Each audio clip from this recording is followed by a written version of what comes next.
이번 영상에서는 세제남 과학세상 물리학 1에서 발표했던 내용을 단원별로 정리하는 21번째로 빛의 이중성에 대해서 다루도록 하겠습니다. 여기에 이제 포함될 내용은 빛의 입자설과 파동설, 그리고 광전 효과, 그리고 광양자설, 광전 효과의 이용, CCD, 전화 결합 소자라고 하죠. 이런 것들이 이제 포함되겠습니다. 여러분들 구독과 알림 설정 부탁을 하고요. 먼저 빛의 입자설과 파동설을 보도록 하겠습니다.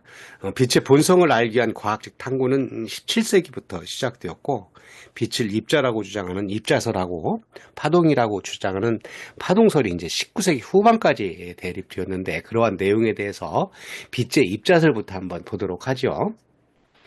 먼저 빛의 입자설인데, 입자가 무엇인가 하는 것을 한 점 한번 보도록 하죠.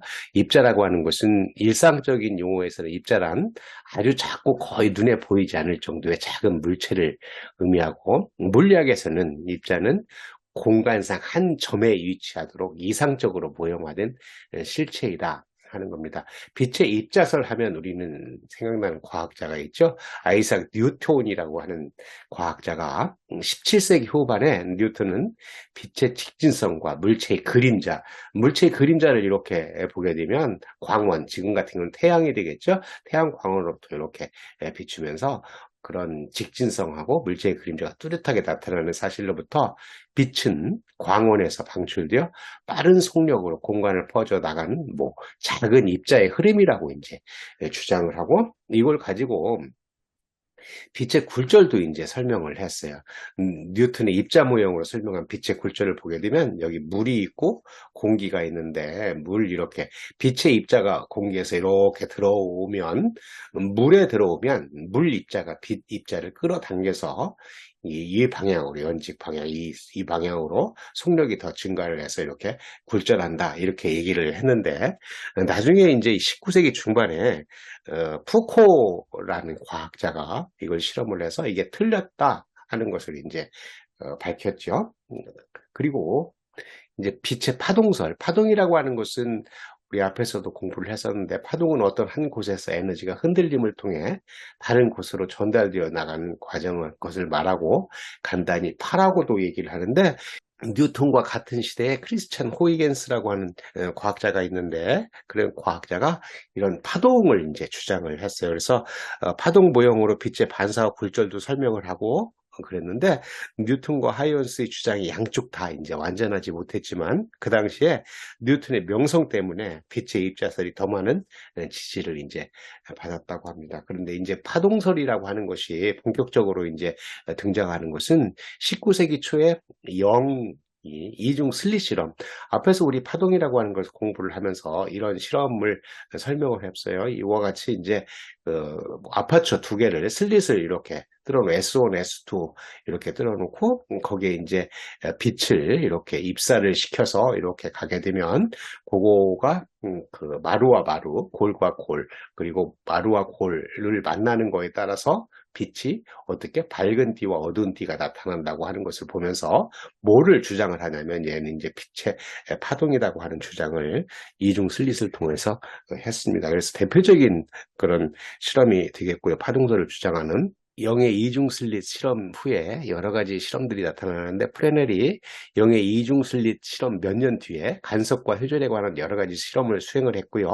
그리고 19세기 중반에 푸코가 뉴턴의 입자설에 의한 예측과 반대로 물속에서 빛의 속력이 공기 중에서보다 느리다는 사실을 측정을 했어요. 그래서 빛의 파동설을 뒷받침하는 결정적인 증거가 되고요. 그리고 이제 여러분들 잘 아는 것처럼 맥스웰 방정식을 만들어서, 맥스웰이 푸코 실험 후에 맥스웰이 전자기 이론을 완성하고 빛도 전자기파의 일종이라고 주장을 하고요. 그리고 이제 실험으로 1887년에 헤르츠가 전자기파를 발생시키고 검출함으로써 빛의 파동설을 완전히 확립해서 빛은 이제 파동이다 하는 것을 이제 얘기를 했습니다. 그런데 그 후에 맥스웰의 전자기 이론이 당시 알려진 빛의 성질들 대부분 설명할 수 있었지만 그 이후 이루어진 몇 가지 실험 결과를 설명할 수 없었어요. 그 중에 대표적인 것이 19세기 말에 헤르츠가 이제 한 광전 효과라고 하는 거가 되겠습니다. 우리는 광전 효과와 광량자설에 대해서는 다른 영상으로 이제 한번 다시 공부를 할 예정이고요. 여기서는 간단하게 무엇인가 하는 것만 보겠습니다. 그래서 광전 효과라고 하는 것이 파동설로 설명할 수가 없다 하는 거죠. 그러면 광전 효과라고 하는 것은 뭐냐면 금속 표면에 빛을 비추어서 여기 금속 오른쪽 그림을 한번 볼게요. 여기 금속 판이 있어요. 금속 판에다 빛을 이렇게 비추었어요. 빛을 비춰서 하면 전자가 에너지를 받아서 전자가 여기 이제 빨간 것들이 전자인데 전자가 에너지를 받아서 튀어나오는 현상을 광전 효과라고 얘기해서 여기서 광전자라고 합니다. 빛을 받으면 에너지를 받아서 전자가 튀어나오는 그런 현상을 광전 효과라고 얘기를 했다. 그것이 이제 파동설로 설명할 수 없는 내용이 되겠다. 그런 얘기죠. 그리고 나서 이런 광전 효과를 설명하기 위해서 1905년에 아인슈타인이 광량자설을 이제 제안을 했어요. 광량자설이 뭐냐면 빛은 연속적인 파동의 흐름이 아니라 불연속적인 에너지, 광자의 흐름이다 하는 거고요. 광자가 가진 에너지는 진동수에 비례한다. 그래서 여러분들이 이제 봤던 이런 소식들이 돼요. 에너지는 HF 플랭크 상수이고 이게 진동수이고 이건 파장으로 바꾸면 람다분의 C로 이렇게 쓸 수 있다. 이제 다음 영상에서 우리 광전 효과와 광량자설을 자세하게 할 예정이니까 여기서는 간단하게 이런 정도로 하도록 하겠습니다. 그래서 우리 이제 줄거리를 한번 보면 빛의 이중성, 지금 공부하고 있는 것이 빛의 이중성의 그 인트로덕션 정도 되잖아요. 그러면 그렇다면 빛은 입자일까? 파동일까? 하는 겁니다. 그래서 그런 과정들을 한번 살펴봤는데 결론적으로 얘기를 하면 빛의 간섭과 회전은 빛의 파동이론으로 설명할 수 있고 광전 효과는 입자이론으로 설명할 수 있으므로 현대에는 요즘에는 이제 빛이 입자성과 파동성을 모두 가지고 있는 것으로 이해하고 있으며 이를 빛의 이중성이라고 얘기를 한다. 우리가 지금 공부하고 있는 것이 이제 빛의 이중성이잖아요. 그리고 즉 빛은 전자기파이면서 동시에 광자의 흐름으로 생각할 수 있다 하는 거고요. 그러나 한 실험에서 두 가지 성질이 동시에 나타나지는 않는다. 빛이 파동성을 관찰하는 실험에서는 입자성이 나타나지 않고 입자성을 관찰하는 실험에서는 파동성이 나타나지 않는다. 그런 겁니다. 마치 동전의 앞면을 볼 때는 뒷면을 볼 수 없고 뒷면을 볼 때는 앞면을 볼 수 없는 것과 같다. 그래서 빛의 이중성 하는 부분에서는 빛은 입자성도 갖고 있고 파동성도 갖고 있다는 것을 알 수가 있습니다. 다음으로 광전 효과가 무엇인가 하는 것을 보도록 하겠습니다. 광전 효과와 광량자설이라고 하는 것은 우리 광전 효과가 그 이제 여러 과학자들이 그 이제 연구를 하던 도중에 1887년 헤르츠는 전자기파 검출 실험을 하던 도중 마이너스 전하로 대전된 금속구에 자외선을 비추면 방전이 더 잘 일어난다는 것을 발견을 했어요. 이 얘기는 무슨 얘기냐면 자외선이라고 하는 것은 뭐냐면 빛이고 마이너스 전하라고 하는 것은 전기잖아요.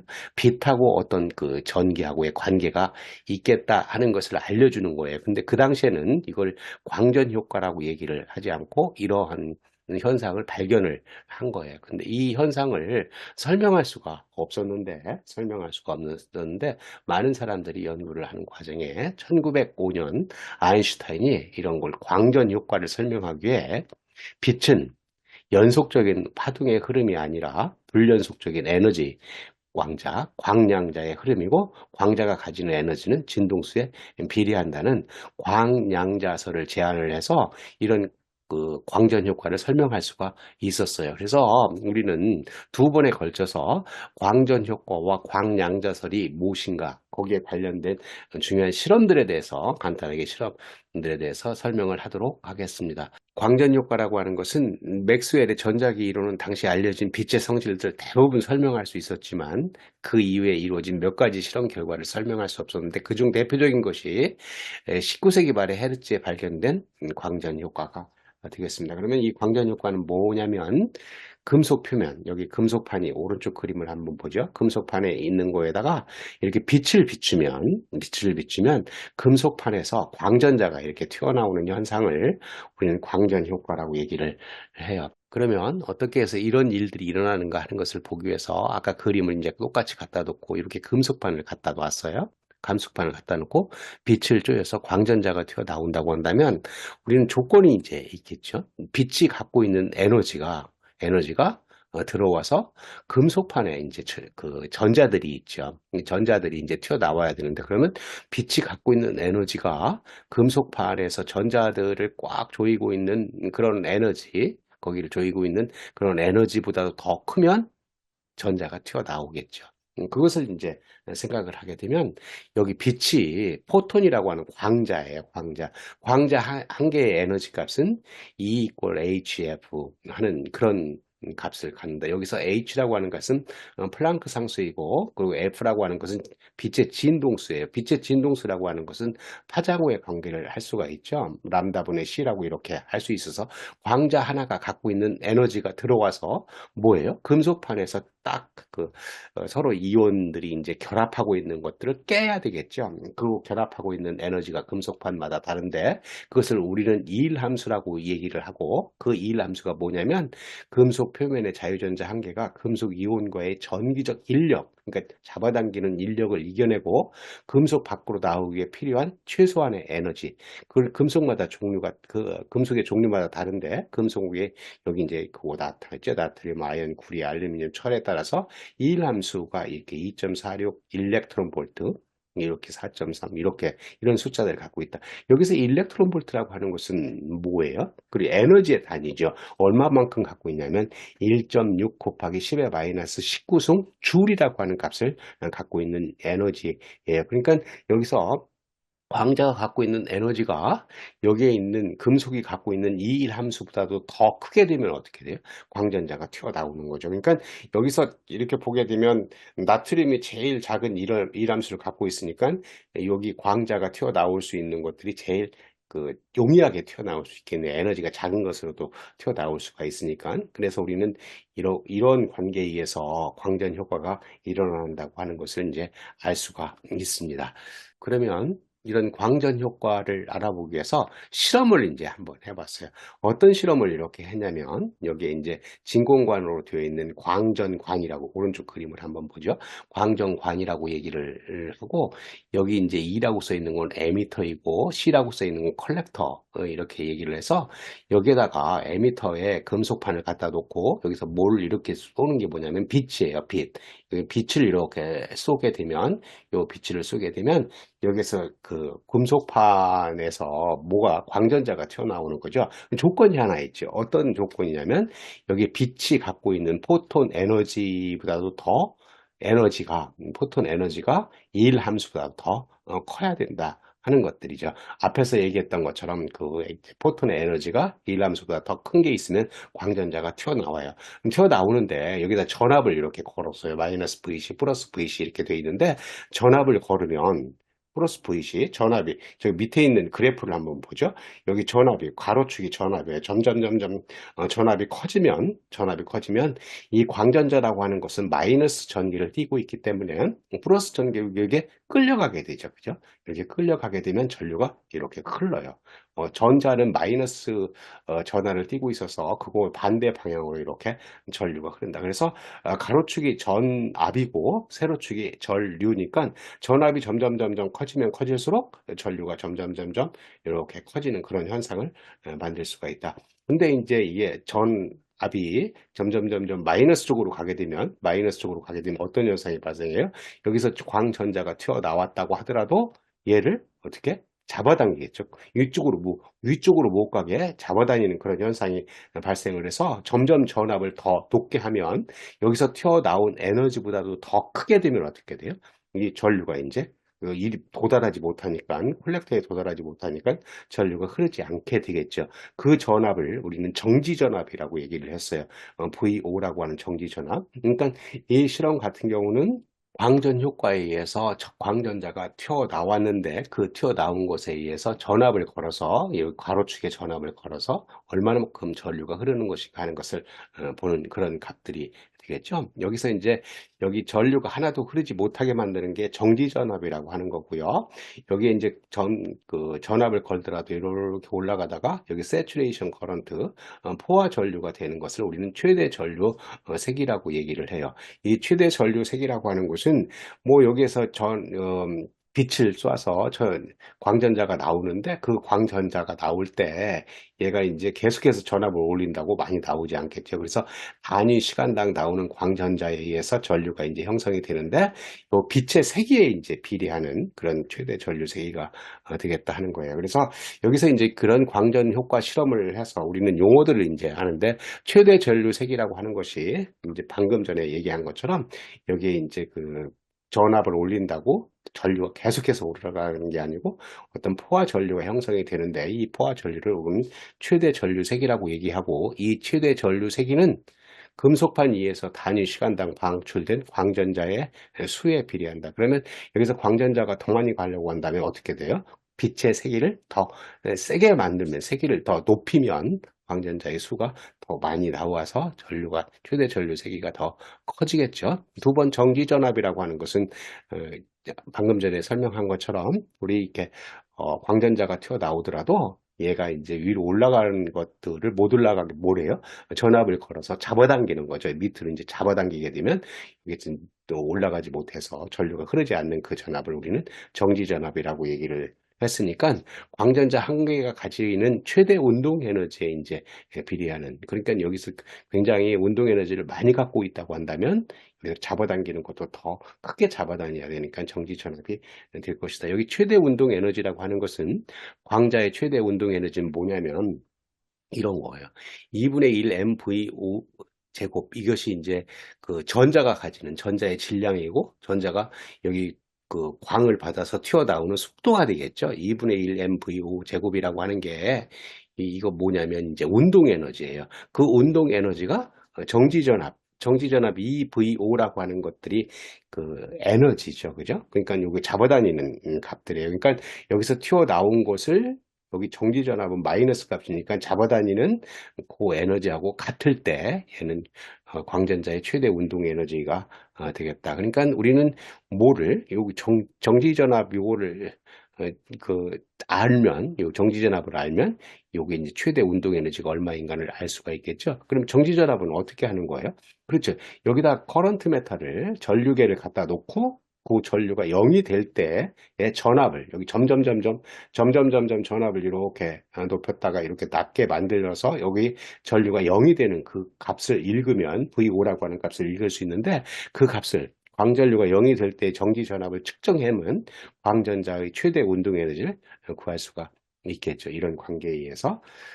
그리고 이제 빛의 파동설에 따른 예측과 광전 효과 실험 결과, 그래서 파동설에서 생각했던 거하고 파동설이 이제 주류를 이뤘었는데 생각했던 거하고 이런 광전 효과가 일어나는 실험 결과를 맞춰보니까 그거에 설명할 수 없는 것들이 생기더라, 그런 얘기예요. 그래서 이제 어떤 실험을 했냐면 여기 같은 경우에 이런 실험을 한번 해봤어요. 여기 금속박에다가 이렇게 금속박이 있다고, 여기 금속박이 있어서 마이너스 전하들이 이렇게 띄고 있으면 서로 밀치죠. 그죠? 서로 밀치는 그런 현상들이 있고, 여기도 마찬가지로 밀치는 현상들이 있고, 여기다 아연판을 이렇게 갖다 놨어요. 아연판을 갖다 놓고 백열등을 이렇게 쪼였어요. 그리고 여기서는 오른쪽 거는 자유선을 쪼갰어요. 백열등하고 자유선은 어떻게 다른 거냐면, 백열등 같은 경우는 이제 가시광선 영역에 있기 때문에 여기 파장이 이제 한 380 나노미터에서 750 나노미터 그 안에 있는 거고, 자유선은 이제 380 나노미터보다 작은 것들이죠. 그러니까 이 자유선이라고 하는 등에 의해서 빛을 쪼이는 거하고 백열등에 의해서 쪼이는 빛의 에너지가 이제 달라지는 거예요. 그러면 아연판 같은 경우를 여기다 갖다 놓고 백열등을 쪼였더니 금속박이 이제 변화가 없었다. 그 얘기는 뭐냐면 여기에 있는 전자들이 이렇게 해서 아연판에서 이제 전자들이 광전자가 튀어나가야 여기에 있는 것들이 이렇게 나와서 그 금속박이 이제 오므라들 텐데 여기서는 지금 아연판에서 뭐가 광전자가 튀어나가지 않았다 그런 얘기예요. 그리고 이제 금속박이 오므라든다고 하는 얘기는 자유선을 쪼갰더니 백열등 대신에 자유선을 쪼갰더니 여기 이제 금속박이 오므라든다는 것은 여기에 이 전자들이 이렇게 해서 아연판에서 튀어나간 광전자에 의해서 여기 이제 또 해서 이제 서로 미는 힘이 작아져서 이제 금속박이 오므라든다. 그렇다고 한다면 빛의 진동수하고 광전자 사이의 방출 사이의 관계를 이제 찾을 수 있겠죠. 앞에서 설명한 것처럼 여기에 이제 그 빛이 갖고 있는 에너지가 여기에 이제 그 금속이 갖고 있는 일 함수보다 이기면 광전자가 튀어나온다고 했으니까 똑같은 게 있겠죠. 그죠? 광자가 갖고 있는 에너지하고 여기 일함수하고 똑같은 부분을 뭐라고 하겠어요? 그렇죠. 문턱전압이라고 얘기를 할 겁니다. 그 문턱전압을 이제 한번 구해보기로 하고요. 그거 구한다고 한다면 이제 광자가 갖고 있는 에너지가 E 이퀄 HF이고 람다분의 HC 앞에서 설명한 것처럼 요건 진동수이고 얘는 파장이고 얘는 이제 빛의 속도고 얘는 플랑크 상수이니까 그 값이 여기 이제 생각했던 그 금속판이죠. 금속판인데 금속에 따라서 이람수가 이렇게 있다고 얘기를 했어요. 그 이람수가 있는데 그 중에 이제 지금은 뭘 갖다 놨냐면 아연판을 갖다 놨죠. 아연판 같은 경우 4.31 일렉트론 볼트라고 하는 값이니까 이걸로부터 우리는 문턱 진동수를 찾을 수가 있겠습니다. 문턱 진동수를 한번 보도록 하겠습니다.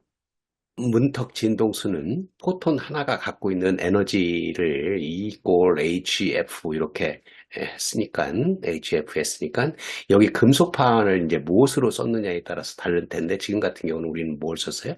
아연을 썼으니까 이게 4.31 일렉트론 볼트 될 때가 뭐 문턱 진동수 F라고 썼는데 그 문턱 진동수를 F0라고 이렇게 쓰자 그거예요. 그럼 문턱 진동수 F0라고 하는 것은 플랭크 상수죠. H분의 4.31 일렉트론 볼트가 될 겁니다. 그러면 H라고 하는 값은 여기 보는 것처럼 위에 여기 보는 것처럼 6.63 곱하기 10의 마이너스 34승 줄하고 이렇게 세크가 되는 거죠. 그리고 이제 여기는 4.31 곱하기 일렉트론 볼트가 1.6 곱하기 10의 마이너스 19승 줄이잖아요. 이렇게 이제 계산을 하면 돼요. 여기 이제 이렇게 없어지게 되면 세크분의 1이니까 이게 주파수가 되는 값이죠. 이렇게 계산을 하면 얼마가 나오냐면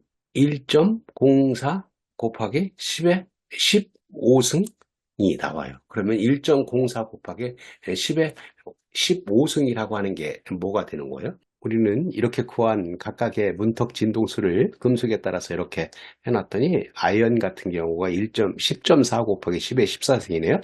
앞에 우리는 1.04 곱하기 10의 15승이니까 이거하고 똑같은 이런 값을 구할 수가 있다. 그겁니다. 자, 여기서 우리는 그 파장을 한번 구해보도록 하겠습니다. 파장이라고 하는 것은 F0 이꼴 람다 제로분의 C라고 이렇게 쓸 수가 있겠죠. 그러면 람다 제로라고 하는 파장은 F 제로분의 C 이렇게 쓸 수 있으니까 C라고 하는 것은 3 곱하기 10의 8승 메타파 세크가 되는 거죠. 그죠? 이게 빛의 속도이니까. 그리고 F 제로라고 하는 값은 여기서 이제 문턱 진동수가 되는데 지금 같은 경우 아이언을 구했을 때는 1.04 곱하기 10의 15승이라고 하는 값을 얻었어요. 그러면 우리는 이 값을 보게 되면 여기 계산하면 람다 제로라고 하는 값이 얼마가 나오냐면 2.88 곱하기 10의 마이너스 7승이 나와요. 이 값을 우리는 나노메타 이런 것들로 한다면 나노메타가 10의 마이너스 9승이니까 얼마냐면 288 나노메타가 된다. 그러니까 288 나노메타라고 하는 것은 우리 가시광선 영역이 380 나노에서 750 나노메타이고 380 나노메타보다 작은 것은 우리는 뭐라고 해요? 자유선이라고 하는 거니까 이게 자유선이 되는 거죠. 자유선이 되니까 이 자유선이라고 하는 값보다도 더 짧은 파장을 쪼이게 되면 광전자가 튀어나올 수 있는 그런 문턱 진동수, 문턱, 파장 이런 개념을 쓸 수가 있겠습니다. 다시 돌아와서요. 빛의 진동수와 광전자의 방출 사이의 관계를 살펴보니까 빛의 파동설에 의하면 빛을 계속 비추고 있으면 에너지가 축적돼서 광전자가 방출될 것 같은데 그렇지 않고 뭐하고 관계 있어요? 빛의 진동수, 즉 문턱 진동수보다 더 커야 광전자가 방출된다고 하는 것을 알 수가 있었습니다. 지금 같은 경우 아이언 같은 경우는 앞에서 계산해 봤던 것처럼 288 나노미터 정도가 되기 때문에 이와 같은 그 자외선 등을 쪼이면 거기에 이제 광전자가 방출돼서 이 금속 방이 이제 오문화되는 그런 현상을 생각할 수가 있겠습니다. 그리고 또 하나 이제 빛의 입사와 광전자 방출 사이의 시간 지연, 이것도 이제 빛의 파동설로 빛의 입사를 계속 하게 되면 그게 이제 그 에너지를 축적해야 되기 때문에 시간 지연이 일어나지 않을까 그랬는데 그게 아니고 빛의 세기가 아무리 약하더라도 어떤 그 문턱 진동수만 넘으면 바로 광전자가 방출된다 하는 것을 볼 수가 있었습니다. 빛의 진동수가 문턱 진동수보다 크면 빛의 세기가 아무리 약하더라도 광전자는 즉시 방출된다. 이거가 이제 빛의 파동설로 설명할 수 없는 거고요. 그리고 이제 빛의 세기와 광전자의 운동 에너지의 관계가 되겠습니다. 앞에서 우리 그 운동 에너지라고 하는 것들을 얘기를 했는데 빛이 세더라도 그 운동 에너지의 관계는 빛의 세기와는 무관하고 뭐하고 관계 있어요? 그렇죠. 파장하고 이제 빛의 파장하고 관계 있다고 하는 것을 알았습니다. 그리고 비슷한 실험인데 다른 실험을 한번 보고 그 실험 결과를 이제 해석하는 거를 한번 생각을 해본 겁니다. 여기 광전관을 이렇게 갖다 놓고 그 광전관에다가 단색광 A 그리고 단색광 B를 비추었어요. 그러니까 색깔이 다르다고 하는 것은 뭐가 달라요? 빛의 파장이 다르고 그 진동수가 이제 다른 거죠. 파장에 따라서. 그래서 A라고 하는 걸 했더니 뭐가 전류가 흘렀고 B라고 하는 걸 비췄더니 전류가 흐르지 않았다. 그 얘기는 뭐예요? A라고 하는 그 빛에 의해서는 광전자가 방출되었고 B라고 하는 것에서는 방출되지 않았다고 하는 것을 얘기를 하고 요 빛이 방출된 것은 그 진동, 빛의 진동수가 문턱 진동수보다 크다고 하는 것을 얘기를 하고 있고 파장이 짧고 그리고 B라고 하는 것은 그것과 반면에 그 문턱 진동수보다 작고 파장이 길다 하는 것을 얘기를 하고 있습니다. 자, 여기서 A라고 하는 빛과 B라고 하는 빛의 세기를 증가를 시키면 B라고 하는 빛부터 한번 보죠. B라고 하는 빛은 전류가 흐르지가 않겠죠. 왜 안 흐르냐면 그 문턱 진동수보다 작기 때문에 아무리 빛을 세게 하더라도 세기를 이제 증가시키더라도 전류가 계속해서 흐르지 않는다. 그런데 A라고 하는 것은 전류가 이제 그 빛의 세기를 증가시키면 전류의 세기도 증가를 시킨다. 전류 세기가 증가시킨다고 하는 것은 여기 최대 전류를 하죠. 세츄레이션 커런트가 점점 빛의 세기가 올라간다고 하는 것을 얘기를 하고 있습니다. 다음으로 광양자설에 대해서 알아보도록 하겠습니다. 여기에 포함될 내용은 플랑크의 광양자설, 아인슈타인의 광양자설이 되겠습니다. 광양자설을 이제 공부하기 위해서는 양자화가 무엇인가? 양자화, 여기 양자화 한자로를 이렇게 쓰고 퀀타이제이션 이렇게 얘기를 하는데 연속적이지 않고 어떤 띄엄띄엄한 값을 가지는 것을 우리는 양자화라고 얘기를 하고 여기에서는 이제 어떤 물리량이 어떤 기본값의 정수배만을 갖는 것을 의미한다. 정수배만을 갖는다고 하니까 뭐 1.2, 1.5 그 중간 값은 가지지 않는 띄엄띄엄한 값을 가진다 하는 거죠. 이것은 이제 과학자 플랭크에 의해서 처음 제안된 그런 것들이고요. 플랑크의 양자설은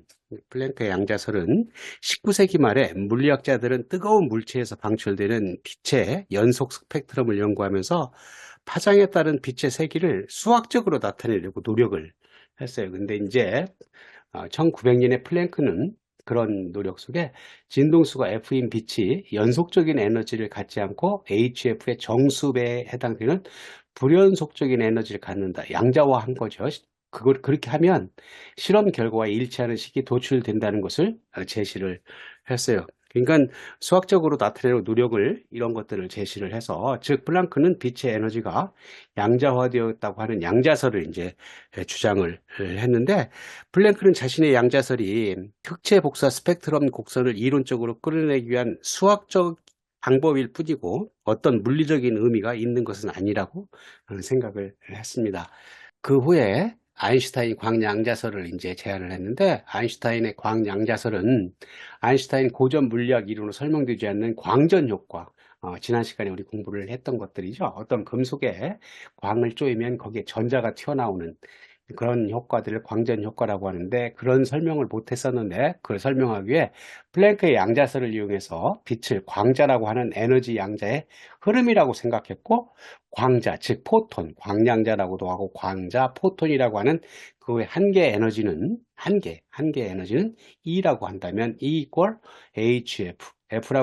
H라고 하는 것은 플랭크 상수이고요. F라고 하는 것은 빛의 진동수이고, 빛의 진동수를 이제 파장으로 표현하면 람다분의 C, 이게 이제 빛의 파장이고, C라고 하는 것은 빛의 속도가 되고, 플랭크 상수라고 하는 H 값은 이만큼의 값을 갖고 있다. 그럽니다. 자, 그러면 아인슈타인의 광양자설에서 빛은 어떤 특징을 가진 것인가 하는 것을 한번 보면, 빛의 에너지는 파동처럼 연속적인 값을 가지는 것이 아니라 광자의 개수에 따라 HF, EHF, 3HF의 불연속적인 값으로 나타난다. 아까 얘기를 광자 한 개가 가지고 있는 게 HF라고 그랬으니까 두 개는 EHF, 이렇게 불연속적인 값으로 나타난다 하는 거예요. 그리고 빛의 세기는 단위 시간당 단위 면적에 입사하는 광자의 개수에 비례한다 하는 거고요. 빛의 흡수나 방출은 원자에서 일어난다. 빛이 어떤 물질이 흡수될 때 광자 한 개의 에너지 HF가 빛에서 원자로 이동하여 이 광자는 사라지고, 또 진동수 F인 빛이 원자에서 방출될 때 HF 에너지가 원자에서 빛으로 이동하며 광자 한 개가 나타난다. 그래서 이제 그 빛의 흡수와 방출이 원자에서 일어난다 하는 거죠. 그리고 이제 광양자설에 의한 광전 효과 해석 하는 건데, 광전 효과에 대한 아인슈타인의 모형을 보면 에너지 전달이라고 하는 것은 광자와 전자 사이 1대1로 이루어진다. 이 광전 효과라고 하는 게 지난번에 봤던 것도 이게 이제 광전 효과잖아요. 여기 이제 금속판이 있고, 거기에 빛을 쪼이면 빛의 에너지를 받아서 거기에 이제 전자가 이제 튀어나가는 그런 현상을 이제 광전자가 튀어나간다고 얘기를 하죠. 그때 아까 앞에서 본 것처럼 그 광자와 전자는 어떻게 서로 원자 레벨에서 흡수하고 방출한다고 얘기를 했고, 광자와 전자 사이가 1대1로 이제 이루어진다. 에너지 전달을. 광전자의 방출은 앞에서 봤던 것처럼 어느 때 일어나는 거냐면, 여기 이제 전자가 여기 금속판에서 결합하고 있는 그런 에너지보다도 더 큰 빛의 에너지가 들어오면 금속으로부터 이렇게 방출되는 그런 것들을 갖고 있는 거죠. 광전 효과에 의해서 금속에서 이제 방출되는 광전자가 있을 텐데, 그 광전자가 튀어나오면 어떤 속도를 갖고 튀어나오겠죠. 그런 그 운동 에너지의 관점을 한번 생각을 해보자, 그거예요. 그렇다고 그런다면 우리는 광전 효과를 생각을 하면, 여기 이제 금속이 이렇게 있잖아요. 금속 내부에 이제 뭐가 일렉트론, 전자들이 이렇게 있다고 생각을 합시다. 어떤 일렉트론은 이 금속 표면이에요. 표면인데 이 표면보다도 더 깊이 이렇게 일렉트론이 있고, 표면 가까이 이 일렉트론이 있는데, 여기에 이제 뭐가 쪼이냐면 이렇게 빛이 쪼이죠. 빛이 쪼이는 HF라고 하는 에너지를 갖고 와서 이 일렉트론에 이제 아까 얘기를 원자에서 에너지 전달이 된다고 그랬으니까, 이 일렉트론의 에너지가 이제 전달이 돼서 얘가 이제 튀어나올 수 있게 이렇게 된다고 한다면, 여기 갇혀 있는 그 에너지보다 더 커야 되니까 요 깊이 있는 것들이 여기 이렇게 깊이 있고, 더 깊이 있고, 여긴 얕게 있죠. 그러면 깊이 있는 것들은 에너지를 소모한 다음에 이렇게 일렉트론이 튀어나오는 광전자가 될 것이고, 여기도 일렉트론이 이렇게 튀어나올 텐데, 깊이 있는 거는 튀어나올 때 에너지를 많이 소모했기 때문에 어떻게 했어요?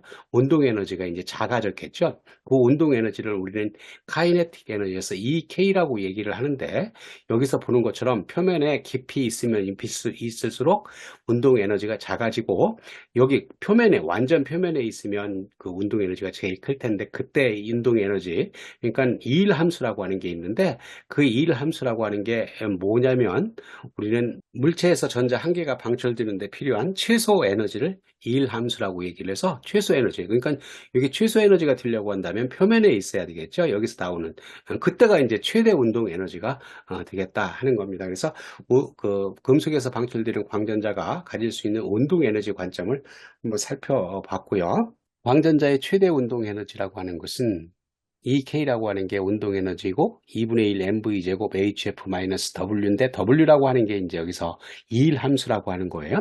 이일 함수라고 하는 것은 뭐냐면 물체에서 전자 한 개가 방출되는데 필요한 최소 에너지를 이일 함수라고 한다. 그러면 전자가 앞에서 봤던 이 그림에서 보면 전자가 이 표면으로부터 깊숙이 이렇게 있다고 한다면 여기서 빼내오는데 그런 그 에너지가 필요하니까 그 에너지를 소모하고 빼내오게 되면 그 운동 에너지가 작아지겠죠. 이일 함수라고 하는 게 최소 에너지이기 때문에 그 표면에 가까이 있는 그 값이 이제 W라고 하는 값이고 그때 이제 최대 운동 에너지가 되겠다.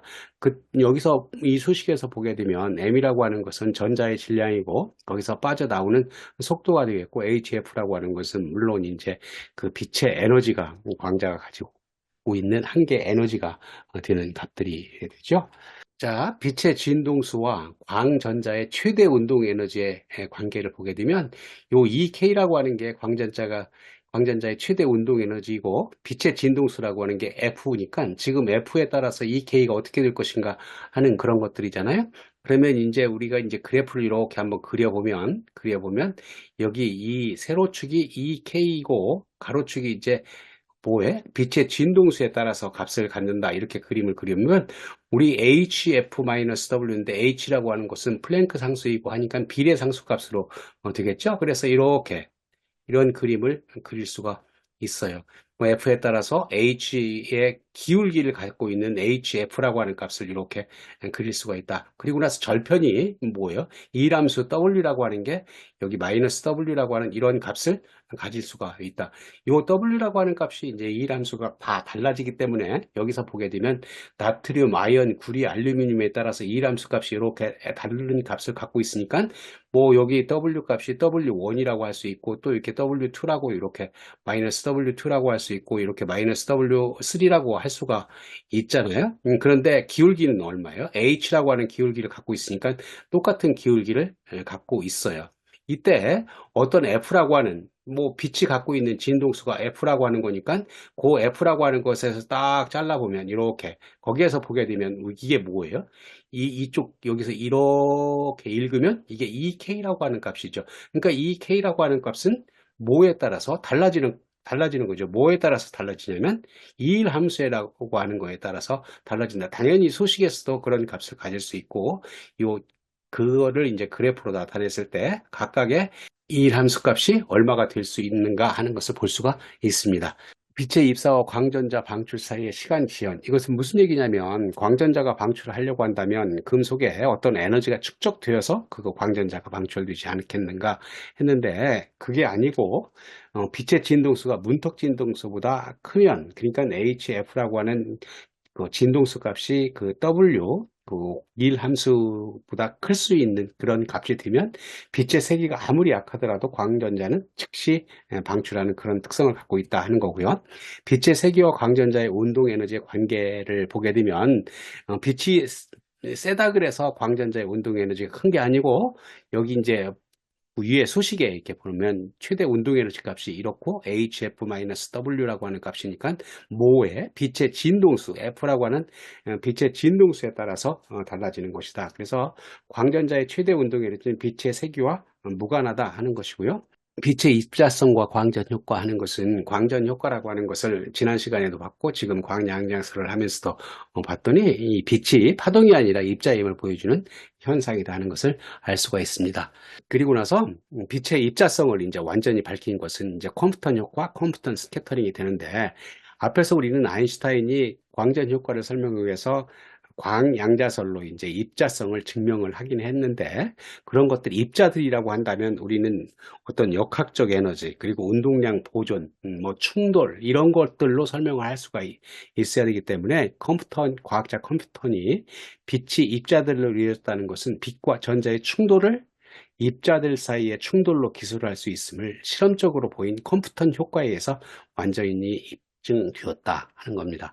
컴퓨턴 효과 실험이라고 하는 것은 여기 그림에 보는 것처럼 빛을 직접 이용하지 않고 엑스레이를 이용해서 그래파이트 타겟이라고 하는 게 흑연인데 무슨 실험을 한 거냐면 엑스레이를 이렇게 쪼여서 여기에 전자가 나가고 그 엑스레이가 이제 그 바뀌어서 진로가 스캐터링 산란이 일어나서 어떤 일정한 각도로 가는 것을 요 크리스탈을 이용해서 여기다가 이제 그 챔버에서 에너지를 측정을 하게 되면 그 에너지가 얼마인가 하는 것을, 에너지라고 하는 것은 뭐예요? 아까 보니까 진동수하고 파장의 관계 있으니까 그거 값을 할 수가 있다. 그래서 이 어떤 산란이 일어났을 때 값들이 이렇게 봤더니 무슨 일이 일어났냐면 이런 일이 일어났어요. 지금 여기 엑스레이 튜브에서 들어온 요거 이제 들어온 거 람다라고 하는 값 파장을 갖고 이렇게 들어왔어요. 그리고 나서 흑연에서 뭐가 빠져나갔어요? 전자가 이렇게 튀어나갔는데, 전자가 튀어나간 다음에 여기 산란이 일어나는데, 그 산란이 일어나면 사방팔방으로 이렇게 퍼지는 거잖아요. 산란이 일어났는데 그 세타라고 하는 각도로 일어난 산란, 그 파장이 람다 프라임으로 바뀌었다. 이 얘기는 무슨 얘기냐면 람다라고 하는 값에 의해서 가진 에너지, 아까 보니까 그게 E가 HF H 람다분의 C였으니까 이 람다가 람다 프라임으로 바뀌었다고 한다면 뭐가 바뀐 거냐면 이제 에너지가 바뀌는, 그런 에너지가 바뀌는데, 이런 일들을 컴퓨터니 탄성 충돌로 이제 해석을 해서 역학적 에너지와 운동량이 보존된다는 것으로부터 이제 쭉 계산을 했더니 이런 것들이 됐다. 람다 프라임 마이너스 람다라고 하는 값은 mc분의 h 1 마이너스 코사인 세타. 그러니까 여기 산란되는 각도하고 m이라고 하는 것은 이제 전자의 질량이고 c라고 하는 건 빛의 속도이고 h라고 하는 것은 플랑크 상수인데, 그렇다고 한다면 이 값에 의해서 뭐가 세타라고 하는 값이 이제 그 파장의 변화를 일으키겠죠. 파장의 변화가 일으켰다고 한다면 우리는 에너지 변화가 일어나는 거죠. 여기에서 같이 있는 것은 그 포톤이라고 하는 것과 전자라고 하는 것이 그 충돌을 했을 때 그것을 우리는 해석하기를 역학적 에너지하고 운동량으로 해석했기 때문에 완전히 이제 그 입자라고 하는 것을 입증했다 하는 겁니다. 다음으로 광전 효과를 이용하는 것들이 무엇이 있는 것인가 하는 것을 간단하게 살펴보도록 하겠습니다. 여기 이제 포함될 내용은 광 다이오드, CCD 센서, 태양전지, 포토 트랜지스터, 광전도 셀, 광전관 등이 되겠습니다. 먼저 광 다이오드가 되겠습니다. 포토 다이오드라고 얘기를 하고 PD라고 이제 하는데, 우리 이 광 다이오드에 대해서는 앞에서 다이오드 공부를 하면서 한번 이제 다루었어요. 조금 자세하게. 세제남 과학세상 물리학 일에 다이오드 5번째로 광 다이오드를 참조를 하면 여러분들이 그 이해하는 데 도움이 되겠습니다. 광 다이오드라고 하는 것은 빛을 비추면 전류가 발생하는, 즉 광전 효과죠. 광전 효과를 나타내는 다이오드가 되겠다. 이것은 어디에 쓰이냐면 화재 경보기, 자동문, 리모컨 수신 장치, 감광 감지 센서 등에 사용됩니다. 우리 주위에서 볼 수 있는 많은 부분에 사용되고 있는 것들이죠. 그거의 모양은 어떻게 되어 있냐면 이제 광이 들어가 되니까 이제 그 위가 투명하게 이렇게 되어 있는 이런 것들이 이제 광 다이오드고요. 이 광 다이오드를 2차원적으로 배열해서 만든 것이 오른쪽에 있는 것처럼 이미지 센서가 돼서 CCD, 카메라 모듈 이런 데 들어갈 수 있는 그런 것들이 되겠습니다. 광 다이오드가 어떻게 동작하는 것인가 하는 것을 한번 살펴보기 위해서 이제 반도체로 되어 있어요. 반도체, 어떤 반도체로 되어 있냐면 여기 오른쪽에 있는 이런 반도체들, 여러 가지가 있는 이런 반도체들로 되어 있고, 반도체는 우리가 아는 것처럼 밑에 이제 원자가 띠가 있고 전도띠가 있는데, 원자가 띠와 전도띠 사이에는 에너지 갭이 있죠. 여기에는 이제 전자나 양공이 존재할 수 없는, 일렉트론과 홀이 존재할 수 없는 그런 것들이 돼서 에너지 갭이 있는데, 우리는 여기 원자가띠에 있는 전자들이 전도띠로 올라가야 전류가 형성이 될 수가 있어요. 그러니까 여기 에너지를 받아야 되겠죠. 근데 이때 에너지를 받을 때 여기서 빛의 에너지를 받아서, 빛의 에너지가 HF, 여기서 누라고 썼는데 한우, 이만큼의 이제 빛의 에너지를 받아서 요 빛의 에너지, 이 HF, H2 값이 이지 에너지 갭보다 더 크게 되면 어떻게 돼요? 여기에 있는 전자가 여기 전도띠로 이제 올라가서 자유스럽게 움직여서 전류가 형성이 되는 거. 이고 이제 이거는 이제 그 구조 자체에서 여기 딱 공유결합을 하고 있다가 양공이 이제 생기고 일렉트론이, 전자가 튀어나가는 그런 것들을 봤어요. 여기 빛이 들어온 거죠. 그렇게 되는 것이 이제 광전 효과잖아요. 광을 받아서 전자가 이렇게 튀어나가는 것들이 광전 효과니까 여기서 그런 효과들을 이용한다 하는 겁니다. 그래서 여기 보면 여기 이제 어떻게 해야 여기 그 전자가 튀어나올 것인가 하면 에너지 갭보다 더 커야 되니까 딱 그 크리티컬 포인트가 이 G가 에너지 캡에 있는 그 에너지가 H 하두하고 똑같아야 된다. 그것을 이제 계산을 하면 이만큼이 되는 값이고, 각각의 반도체의 물질에 따라서 이 람다치 값 이런 것들이 에너지 캡이 달라지죠. 그죠? 요 에너지 캡이 다 다른 그런 값들을 갖고 있으니까 거기에 이제 그 인계 파장이 여기서 이제 계산을 하면 플랑크 상수를 갖다 놓고 계산하면 인계 파장이 이만큼 되니까 각 그 물질에 따라서 인계 파장이 달라지는 것들을 볼 수가 있습니다. 그리고 이제 광 다이오드 구조 및 동작 원리를 보면 광 다이오드가 그렇게 이제 그 광을 받으려고 한다면 어떻게 만들어줘야 되냐면, 앞에서 우리 그 광 다이오드 만들어진 걸 한번 봤잖아요. 투명창이 있었죠.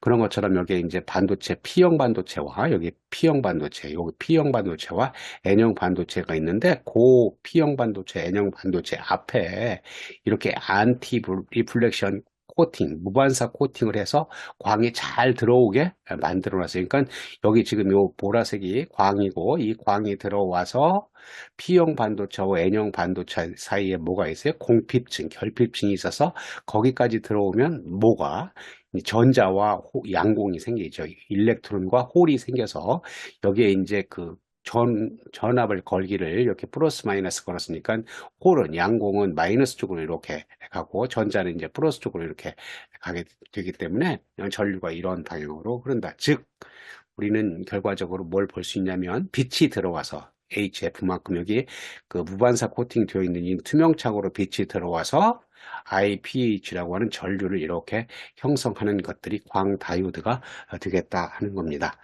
그리고 이제 그 광 다이오드를 2차원적으로 배열을 해서 한 것이 CCD 이미지 센서가 되는 거고, 거기에다 이제 CMOS 이미지 센서를 만들면 이런 것들이 되고, 이 CCD에 대해서는 조금 더 자세하게 다른 영상에서, 좀 길기 때문에 다른 영상에서 조금 더 자세하게 한번 더 설명을 하도록 하겠습니다. 어떻게 만들어진 거냐면, 이미지 센서라고 하는 게 여기 하나하나 이렇게 이제 그 행과 열로 되어 있어서 여기 하나하나가 다 모두 광 다이오드로 되어 있다고 생각을 하면 돼요. 그러면 광 다이오드가 2차원적으로 이렇게 배열을 하게 되면 하나하나가 이제 픽셀로 만들어지겠죠. 그래서 우리 2차원적으로 뭔가를 이렇게 찍으면 볼록 렌즈, 이런 렌즈 시스템에 의해서 여기다가 이제 비추고, 그 렌즈 시스템에서 비춘 빛들을 각각 픽셀에서 픽처 엘리먼트죠. 픽셀에서 이제 그걸 받아서 이렇게 하게 되면 그 값을 읽어야 되는 거잖아요. 이제 보내야 되는 거니까, 보내기 위해서는 행과 열을 이렇게 해서 그들을 이제 주소를 만들어서 얘들을 이제 컨트롤하는 것들이 있고, 그거를 그 여러 개의 신호가 와서 멀티플렉싱을 해서 한 줄로 이렇게 간 다음에 디스플레이 할 때 이제 또 펼치면 되는 거죠. 디멀티플렉싱 하면 되는 것들이니까 그렇게 디스플레이를 하게 되어 있다 하는 겁니다. 이제 이 CCD 센서가 아주 여러 군데 굉장히 다양하게 쓰이고, 요즘에는 뭐 카메라 모듈을 할 거 없이 너무나 많은 부분에 사용하기 때문에, 그리고 여기에 이제 들어가는 뭐 필터 기술 뭐 이런 것들이 있으니까 다음에 이 CCD 센서에 대해서는 한번 다른 영상에서 또 다루도록 하겠습니다. 여기서는 기본적으로 CCD 센서라고 하는 것은 하나하나의 픽셀이 뭘로 되어 있어요?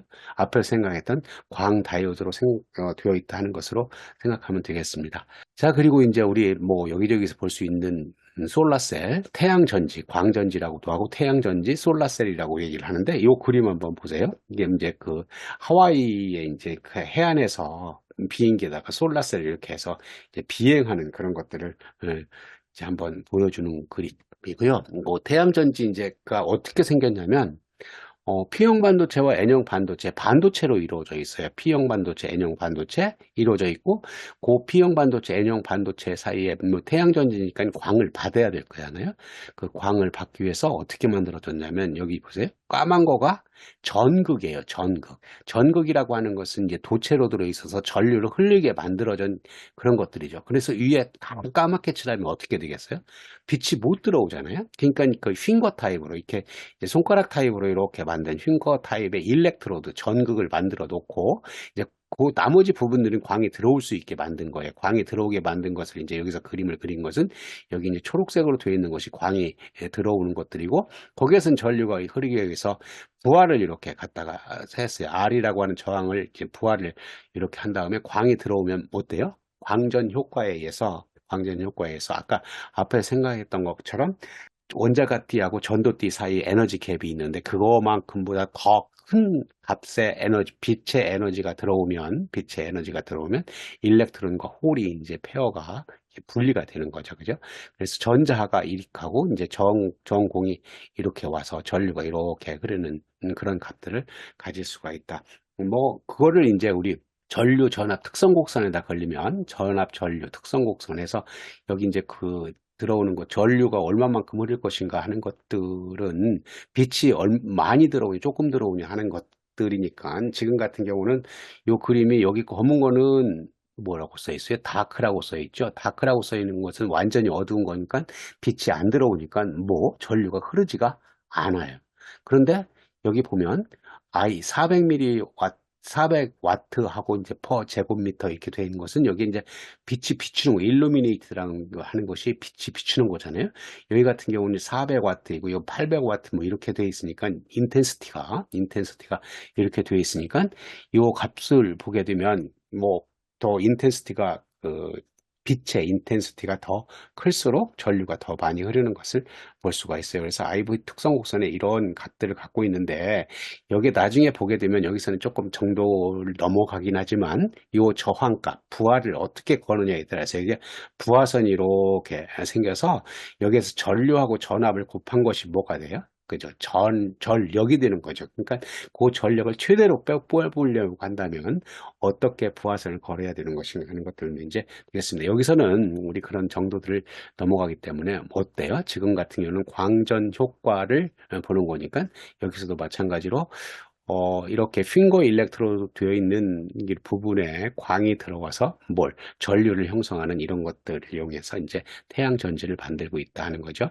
그 태양 전지를 이제 그 높은 효율을 얻기 위해서는 광이 들어와서 이렇게 반사하지 않고 막 들어오게 만들면 되겠죠. 그래서 여기 피라미드 형태로 이렇게 만들게 되면 지금 같은 경우 이 초록색이 광이 들어오는 거잖아요. 그러니까 어떤 방향으로 광이 들어오더라도 다 어디로 들어가냐면 P형 반도체, N형 반도체로 들어갈 수 있게 이런 구조를 만들게 되면 효율이 굉장히 높게 만들 수가 있다 합니다.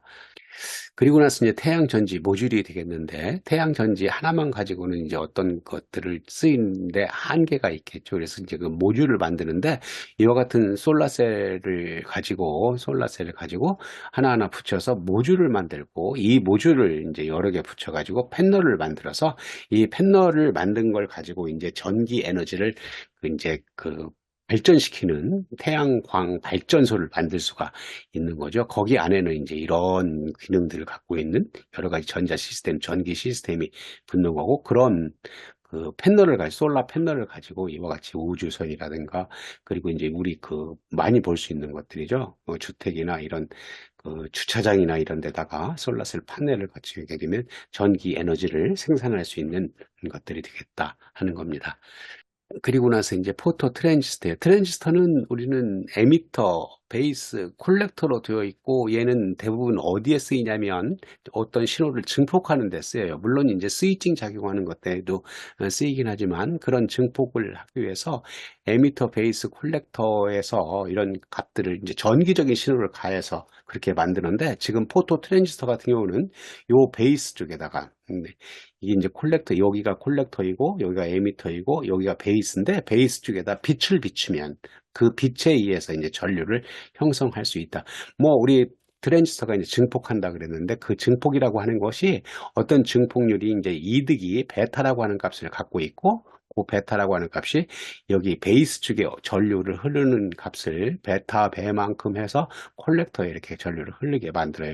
여기에 이제 동작하는 것들은 우리는 트랜지스터를 이해해야 되기 때문에 이제 좀 어려운 얘기니까 여기서 같은 경우는 이런 트랜지스터가 있다. 이렇게 생긴 것이 트랜지스터이다. 근데 여기에 전기적인 신호를 베이스 쪽에 전기적인 신호를 가해서 어떤 증폭 작용을 하는데 지금 그것 대신에 전기적인 신호 대신에 뭘 했냐면 여기 빛을 집어넣어서 하는 그런 트랜지스터에서 증폭기를 만들 수 있다 하는 겁니다. 그리고 광전도 셀인데 이 광전도 셀이라고 하는 것은 어떤 레지스터, 저항성분의 역수가 이제 전도성을 갖고 있는 컨덕티비티잖아요. 그러니까 광전도 셀이라고 하는 것은 광을 받게 되면 뭐가 레지스터 그 저항이 이제 달라져서 포토 레지스터라고 얘기를 해서 이런 모양을 하고 있는데 어디에 쓰이는 거냐 한번 보세요.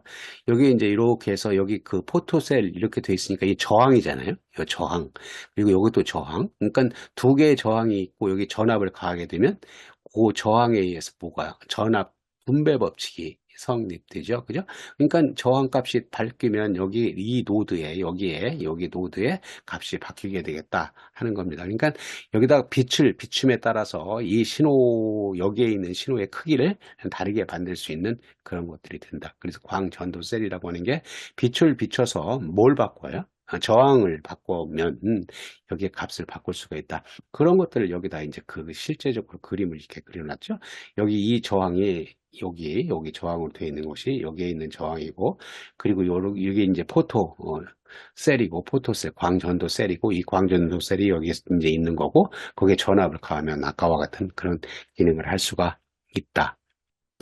그 다음으로 볼 것은 광전관, 포토 일렉트릭 튜브라고 얘기를 하고, 이것은 뭐 하는 거냐면 광전 효과를 이용해서 전기적 신호를 만드는 진공관이 되겠어요. 그 모양은 여기 이제 밑에 있는 그림처럼 돼 있고, 그 내부를 보면 여기 이제 음극판이 있고 양극이 있어서 여기에 빛을 비추면 전자가 튀어나와서 그게 전류를 형성하는 그런 것들이 되겠다. 그래서 음극에서 빛 에너지를 흡수해서 여기 이제 빛이 들어오면 음극판에서 이제 빛 에너지를 흡수해서 광전자를 방출하고 여기 양극에서 광전자를 모아 전류를 만드는 그런 것들이고, 이렇게 외부의 신호를 사용해서 뭐 화재 탐지기, 자동문, 도난 경보기, 제품의 빛깔 검사, 화학 변화에 의한 변색의 측정 등에 이제 사용돼서 다양하게 사용되는 그런 것들이 되겠다.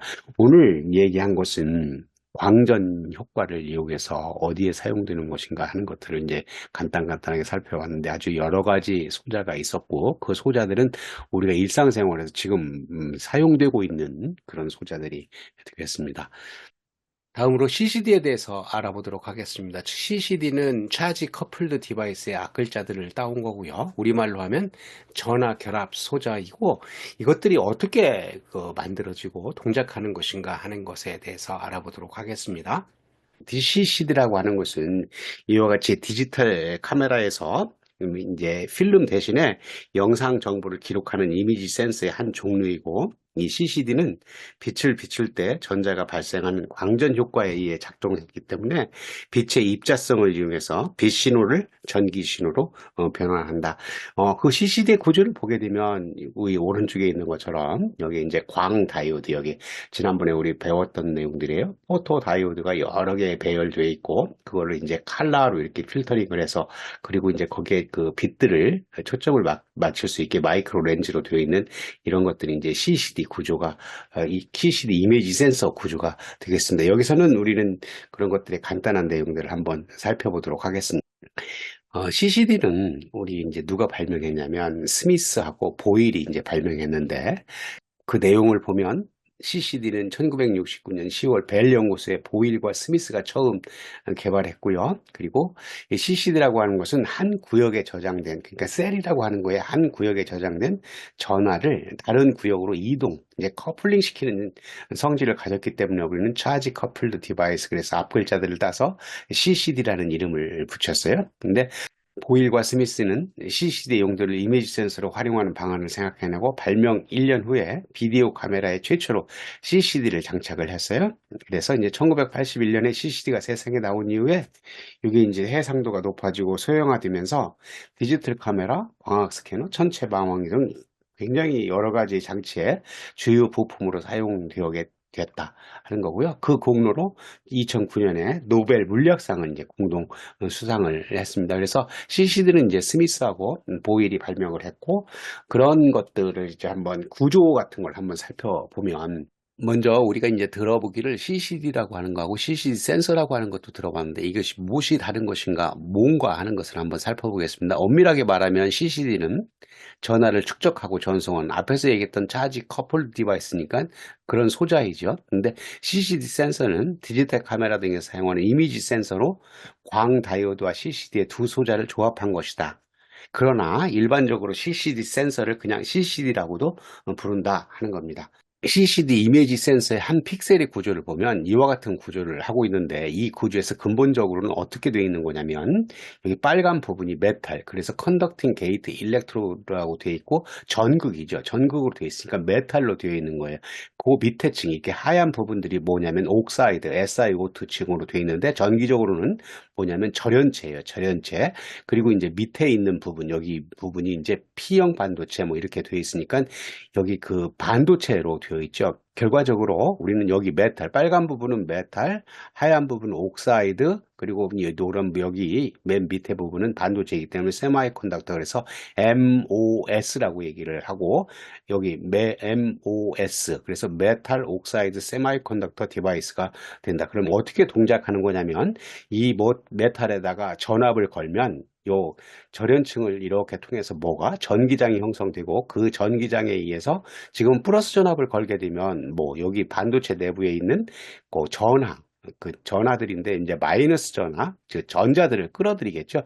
여기다 마이너스 전압을 걸게 되면 이게 플러스 전압을 이제 끌어들이겠어요. 전기장에 의해서. 지금 같은 경우는 광전 효과를 이용하기 때문에 광이 이렇게 들어와서 반도체 내부에 들어오면 광전 효과가 일어나서 이렇게 전자들이 발생을 하죠. 그러니까 지금 여기 보라색으로 되어 있는 이런 부분들, 요 밑에서도 보라색으로 되어 있는 부분들이 이 소자에 광이 들어갈 수 있게 만들어져 있어요. 그러니까 광이 들어가면 뭐가 광전 효과에 의해서 전자가 발생하고, 전자가 발생한 것을 뭐가 끌어들여요? 위에 있는 메탈에 있는 그 전압에 의해서 이걸 끌어들여서 여기다가 뭘 이렇게 하면 스토어를 할 수 있는, 전자들을 스토어할 수 있는, 뭐 트랜스퍼 하는 것은 이제 다음 단계가 되는 거죠. 그래서 이게 이제 CCD 이미지 센서의 한 픽셀의 구조가 이렇게 되어 있다. 근본적으로는 MOS, 메탈 옥사이드 세마이 컨덕터의 구조를 하고 있다 하는 겁니다.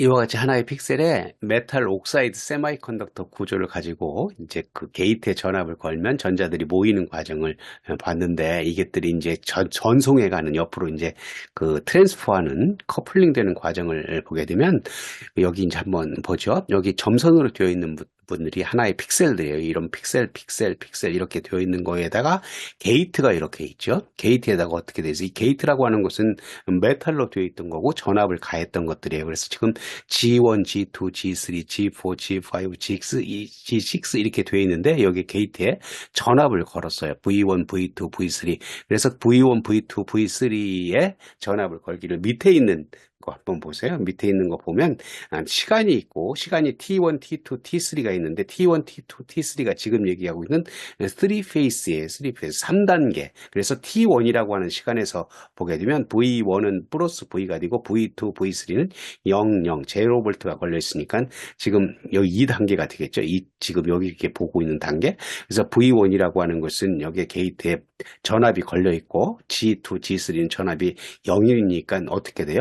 여기에 일렉트론, 전자들이 여기에 모이게 되어 있다. 그리고 이제 두 번째 단계 T2에 가게 되면 V 플러스 V2, V 플러스 V, 그래서 V1과 V2가 플러스 V가 되고, V3는 0이 되니까 지금 이제 두 번째 단계, 2단계가 되겠죠. 2단계가 되면 여기 전자들이 여기에 V1도 게이트가 이제 플러스 V로 걸려 있고, 여기도 게이트 2도, G2도 플러스 V가 걸려 있으니까 전자들이 이렇게 퍼지게 이쪽으로 이동한 거죠. 이동한 거. 그리고 이제 세 번째 단계 한번 봐요. 세 번째 단계 보게 되면 V1이 0이 되고, V2가 플러스가 되고, V3가 이렇게 돼 있으니까 지금 이렇게 간 것들이 이렇게 세 번째 단계로 가게 되면 여기 전자들이 어디로 가요? 이 밑으로 이렇게 모이게 돼 있다. 결과적으로 첫 번째 단계에서 전자들이 모여 있던 것들이 세 번째 단계에 가보면 이렇게 이동하는 과정들을 볼 수가 있죠. 이런 것들이 계속 진행되다 보면 오른쪽으로 이렇게 이동하는 그런 과정을 거칠 수 있다. 즉, 우리 앞에서 한 픽셀에 의해서 일렉트론들이, 전자들이 스토어 되어 있다가 지금 두 번째 여기 3페이스 CCD 이 과정을 보게 되면 이 타임라인에 의해서 세 단계를 거치면서 어떻게 돼요? 전자들이 이동해가는, 커플링 되는 그런 과정을 거친다. 그래서 우리는 차지 커플드 디바이스라고 얘기를 한다는 겁니다. 이거는 3페이스 CCD의 구조를 애니메이션으로 보는 건데, 여기 이제 뭐예요? 게이트죠? 게이트의 전압이 이렇게 이동하면서 전자들이 이렇게 이동해 가는 과정들을 그림으로 보여주는 그런 애니메이션이 되겠습니다. CCD라고 하는 것은 영상 정보를 전기적인 신호로 이제 바꾸는 거잖아요. 그래서 영상 정보를 이와 같이 이제 만들어서 여기다 하나하나의 픽셀에다가 매치게 한 다음에 여기에 전기적인 신호가 이제 나타나면 그거를 읽어야 되는 거잖아요. 그래서 이렇게 읽는 과정들이 세 개가 이제 여기서 대표적으로 나타나는데, 그 첫 번째가 풀 프레임 아키텍처이고요. 그 풀 프레임 아키텍처라고 하는 것은 여기에 V1, V2, V3 이렇게 되어 있는 곳이 앞에 3페이스 CCD라고 하는 것을 생각을 하면, 여기에 각각의 픽셀의 게이트에다가 전압을 이렇게 걸면서 걸으면 어떻게 돼요? 일렉트론이 전자가 오른쪽으로 이렇게 이동하게 만들 수가 있죠. 그 이렇게 이동하는, 그러니까 이 클럭에 의해서 그 이제 그 전기적인 신호를 가하면서 오른쪽으로 이동하게 되면 이동한 전자들을 이렇게 읽어서 거기에 이제 증폭을 시켜서 빼내는 과정이 되겠다. 이러한 구조는 반도체 레지스터를 이용하기 때문에 쉽게 만들 수 있는 그런 과정이 되겠습니다. 그리고 이제 두 번째 거는 프레임 아키텍처라 그래서 얘들을 조금 스피드를 올리기 위해서 똑같은 과정인데 지금 반으로 이렇게 쪼갠 거예요. 앞에 왼편에 있는 것들은 앞에 풀 프레임 아키텍처하고 똑같은 거고, 걔들을 이제 반으로 이렇게 나누어서 여기는 이제 스토리지 할 수 있는, 그러니까 전하들을 여기 가지고 와서 스토리지하게 만드는 그런 과정들을 하고 있다. 얘 같은 경우는 이제 조금 스피드를 올리려고 그렇게 만든 거고요. 세 번째 CCD 리드아웃 테크닉은 인터라인 트랜스퍼 아키텍처라 그래서 그게 이제 교차적으로 이미징 어레이하고 스토리지 저장할 수 있는 어레이, 지금 같은 경우는 하얀 부분이 이미징 어레이고, 얘가 저장할 수 있는, 저장한다고 하는 것은 전기적인 신호를 저장하는 거니까, 여기 이미징 어레이에서는 영상에 들어온 신호를 광전 효과를 이용해서 이제 그 전기적인 신호로 만든 걸 여기다 저장을 해서 걔가 레지스터를 이렇게 통해서 이렇게 전기적인 신호를 뺄 수 있는 그런 과정이 되겠다 하는 겁니다. 그리고 중요한 것 중에 하나가 이제 그 CCD만으로는 흑백 영상만 얻을 수 있기 때문에 빛의 색깔을 구분하기 위해서는 CCD 이외에 이제 컬러 CCD를 만들기 위해서 이와 같이 바이어 필터라고 하는 것을 해야 된다. 그러니까 흑백을 이제 컬러로 만들기 위해서는 이게 컬러를 이렇게 나눠야 되잖아요. 빛의 삼원색이 뭐예요? RGB. 그러니까 RGB로 나눠서 각각의 신호를 잡아야 된다. 그래서 여기 같은 경우 이제 필터를 만들어서 이렇게 하는 것을 바이어 필터라고 얘기를 하고, 여기서 보게 되면 어, R, 레드, 그린, 블루 이렇게 있는데 어때요? 그린이 더 많죠? 그린이 50%, 전체의 50%가 되는 거고, 그리고 이제 나머지가 25%, 레드가 25%, 블루가 25%가 되게 만들어서 얘가 이제 그 빛이 들어오면 요 필터에 의해서 가서 이 밑에 있는 부분들에서 이제 CCD 역할을 해서 뽑기 때문에 얘가 이제 컬러 CCD가 될 수가 있는 것이다 하는 겁니다. 그리고 더 발달된 이제 컬러 CCD 같은 경우는 이와 같은 프리즘을, 삼색상 프리즘을 이렇게 이용하게 되면 빛이 들어와서 레드, 그린, 블루로 이렇게 분리가 돼서 그에다 이제 CCD를 놓으면 아주 효율적으로 그런 컬러 CCD를 만들 수 있는 그런 기술이 개발되어 있습니다. CCD의 이용을 보게 되면 CCD는 필름보다 빛을 감지하는 능력이 1000배 이상 뛰어날 뿐만 아니라 가시광선은 물론이고 자외선이나 적외선까지 감지할 수 있어서 인간의 눈이 가진 한계를 극복한다. 인간의 눈은 문제 가시광선만 할 수 있기 때문에 더 넓은 범위의 빛들을 CCD로 이제 측정할 수 있다 하는 거죠.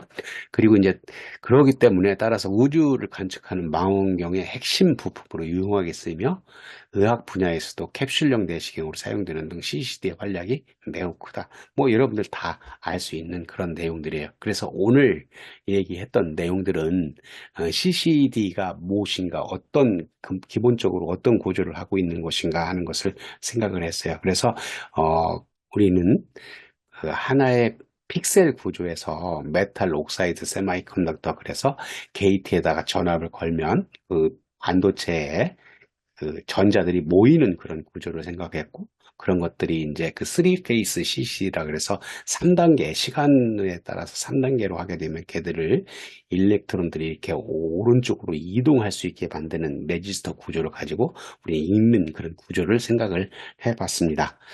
지금까지 세제남 과학재상 물리학 1에서 발표했던 내용을 단원별로 이제 통합하는 과정 21번째로 빛의 이중성에 대해서 다루었습니다. 여기에 포함된 내용은 빛의 입자설과 파동설, 광전 효과, 광양자설, 광전 효과의 이용, 그리고 CCD 등이었습니다. 이렇게 통합한 내용들이 여러분들 학습하는 데 도움이 되었으면 합니다. 자, 여기서 마치기로 하고요. 여러분들 구독과 알림 설정을 하게 되면 다음 영상도 용이하게 받아볼 수가 있습니다. 감사합니다.